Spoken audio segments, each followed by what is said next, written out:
Excited that we have the Jamie Hopkins on the agenda at the Retirement and Longevity Summit. Hey, Jamie. Hey, it's good to see you.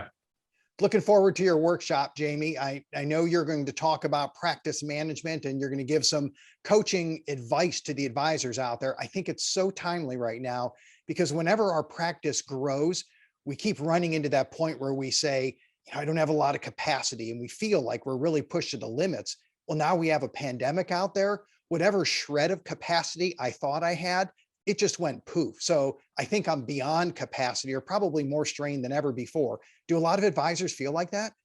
Yeah, it's something we hear a lot is a little bit of a story around this just on capacity. I was on the road this summer traveling with Ron Carson a little bit, and we did these kind of little workshop type meetings, and mostly we're just listening to people. And that's really healthy to do if you're in the business of trying to help people, just go listen. And we ran into this one advisor, and he literally was like, last year was one of the best years from a growth perspective I've ever had. He goes, but the problem is every time I get a new client right now, I feel like crying and quitting the business because my team and I am so far past capacity that, I know it's too much, but I can't say no to people. I know I still want to grow, but I just am not doing it right. And, he's since started working with one of our coaches, and he wrote a letter to us recently that was, his wife actually told him to write the letter because he actually said his team and him felt like they have a grasp on life again, not just the business, but life. Right. And that's the reality with capacity. It's not just work and life. Ron and I both believe this, which is, really it's one thing, right? Like work is a part of life.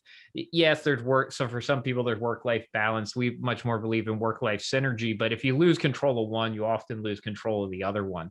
And so it's not that people don't know what they need to do, but a lot of times without that third party, that coach, that process, that system in place to hold you accountable, to actually move you forward, you just don't get around to making the changes in your life and your practice, your business that you want to be able to make. And the world changed around us, and a lot of us chose not to change. And that's where people ran into issues.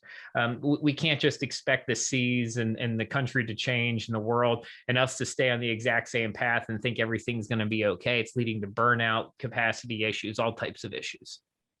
Well, I'm looking forward to some perspective from someone who's arm's length, but also has the bird's eye view of successful advisory practices. Because yes, as an advisor, I have plenty of ideas on what I could do next that would actually help me move my practice forward.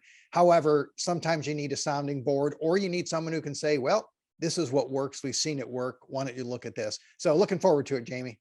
Yeah, I'm excited to be there. Myself, Vice President of Coaching, Sarah Cain, and Greg Opitz, who has probably coached a couple thousand advisors out there, one of the best in the business. So excited to be there. Looking forward to it. Thanks.